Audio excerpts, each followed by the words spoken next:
"I'm a free person. I can quit at any time if I'm no longer happy," said Marko. This statement has F1 fans debating the extent to which this will impact Red Bull. Join us as we analyse the potential impact of Helmut Marko's departure from Red Bull F1. We'll delve into the possible repercussions and what it means for the drivers, staff and the entire team. Stay tuned until the end to find out if Marko leaving is a blessing in disguise or catastrophe for Red Bull. Before we jump into the potential impact of Marko leaving Red Bull, let's explore the recent developments that have led to this speculation, including an interview that sheds light on the internal dynamics of the team. In an interview with Red Bull's own Speed Week publication, Marko revealed that he hasn't been getting along with the new CEO, Oliver Mintzlaff. The passing of Red Bull's founder, Dietrich Mateschitz, has left a void in the organisation, and Marko's relationship with the new management is notably different. Marko expressed his feelings in the interview, saying, "It's no longer the case that I reported by phone after every practice and race. The direct, personal and friendly relationship is no longer there. Didi was a visionary, had emotions. I don't see that anymore." These revelations, combined with Marko's admission that he's always worked on a handshake basis with Mateschitz and could quit at any time, have fueled speculation that he might depart from the Red Bull family sooner rather than later. But before we dive into what the impact could be, let's go back to the unfortunate event on the 22nd of October 2022 that has triggered changes within Red Bull. The passing of Dietrich Mateschitz, Red Bull's co-founder and owner, left an indelible mark on Formula One. Mateschitz was a visionary entrepreneur who transformed the sport with his investment and innovation, creating a global brand synonymous with energy, adventure and passion. His death has raised questions about the future of Red Bull's driver development program and overall team management. Dr. Helmut Marko, Red Bull's driver development program head and advisor to Red Bull Racing and Scuderia AlphaTauri, was one of Mateschitz's closest friends and collaborators.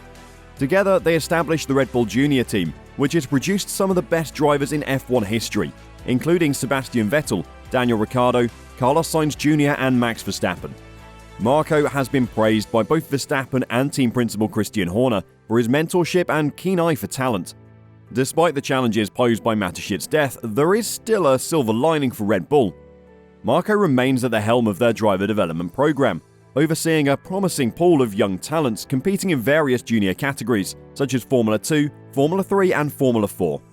These drivers could potentially make their way to F1 in the future, maintaining Red Bull's competitive edge.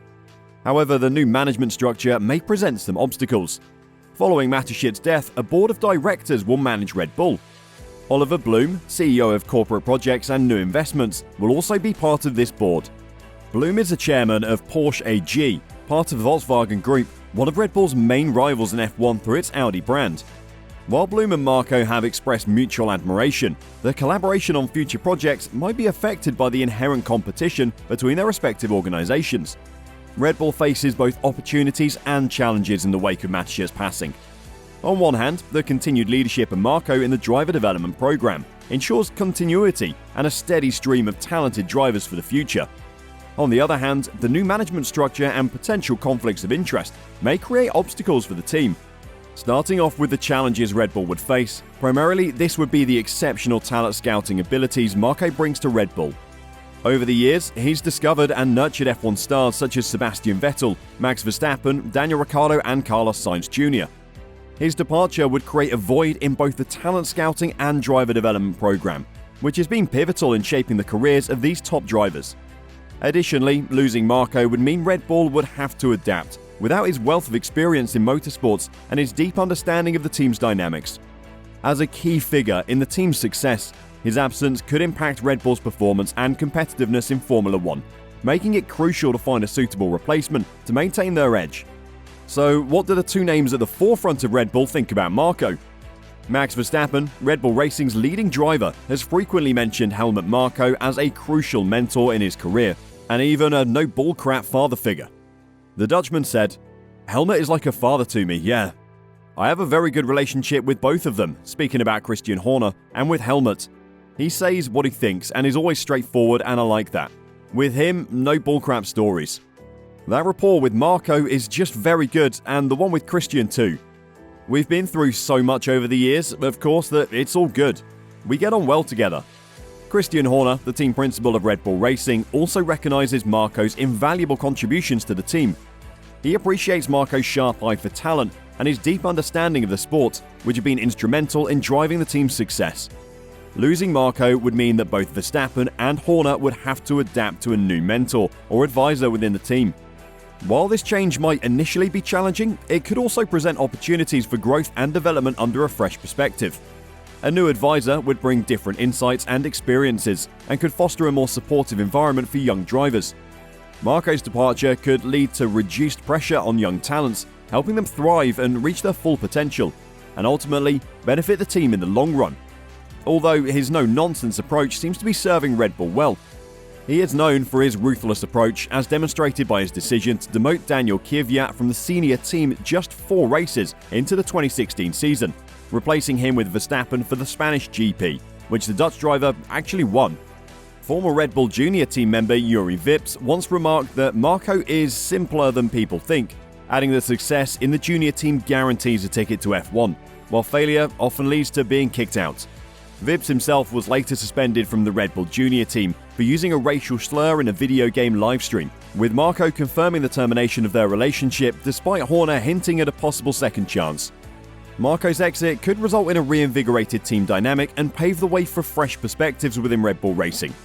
New leadership could introduce innovative ideas and approaches, fostering a more collaborative atmosphere. In the ever-changing world of Formula One, it's essential for teams to adapt and evolve to maintain their competitive edge. A new leader with a different background and unique insights could help the team identify opportunities, develop groundbreaking strategies, and push the boundaries of what's possible in motorsports, allowing them to stay ahead of the competition. So although Helmut Marko's departure could pose difficulties for Red Bull Racing, it may also pave the way for new possibilities. Adapting to these changes might result in enhanced support for upcoming drivers, a revitalized team atmosphere, and novel viewpoints on tactics and innovation. Additionally, this change triggered by the death of their CEO allows Red Bull to reassess its team dynamics and embrace fresh ideas. A new leader with a different background can revitalize the team, pushing the boundaries of motorsports and developing groundbreaking strategies and technologies. This would ensure continued growth and success in the ever-changing landscape of Formula One. In the midst of Red Bull's early season success, many in the Formula One community are wondering if this dominance will continue.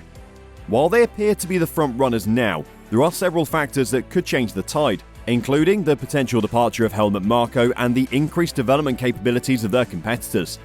One team to keep an eye on is Aston Martin. With a top-tier group of designers and a significant advantage in the wind tunnel time, they could emerge as a significant threat to Red Bull's championship aspirations. This advantage is further emphasized by the fact that Red Bull is facing a reduction in wind tunnel time as a penalty for breaching the cost cap last season. This reduction limits their ability to refine their car and stay ahead of their rivals.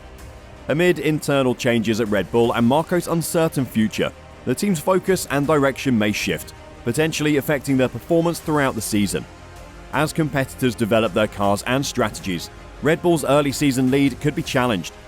This highlights the importance of adaptability and consistency in Formula One. Red Bull's ability to maintain momentum and evolve as the season progresses will determine their championship stronghold. So whilst Helmut Marko's departure would undoubtedly create a void in Red Bull Racing, it would also usher in a new era of growth and success. Depending on the replacement, the team may benefit from reduced pressure on young drivers and improved team atmosphere, provided they find a capable replacement to guide them. So, will Marko's exit be the end of Red Bull Racing's dominance, or will it be the catalyst for positive change? Only time will tell.